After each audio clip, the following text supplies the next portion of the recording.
And to your point, I can recall a few instances in my career when firing an engineer actually resulted to an increase in productivity.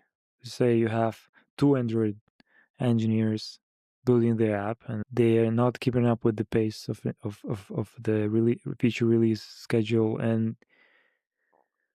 you think I probably have to hire a third one.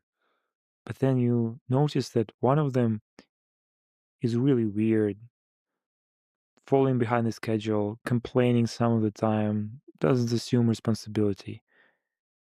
And you ask, so what if I just fire this person? And you fire this person.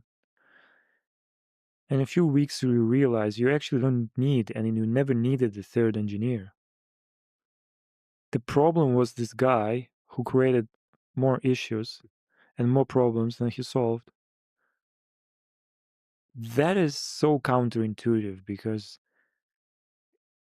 in developing tech projects, we tend to think that you just throw more people into something and then things get solved miraculously by themselves. That's again extremely powerful. Steve Jobs talked about A players and B players, and there's something that happens when you have B players, which is kind of like the folks you're talking about, introduced into a team. They can somehow slow everybody down. They demotivate everybody. Oh, yes. Because the other thing that people don't realize is how demotivating working with the B player is. Everybody can tell if the other person, the other engineer they're working with, is really competent. And if it's very visible, if the person is not comfortable, they're asking the wrong questions, they keep lagging behind.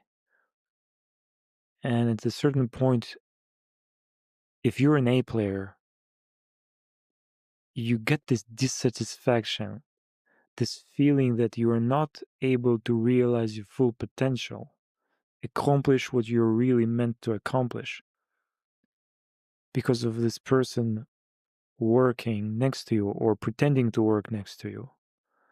And by the way, in some cases, it's not because the person is lazy.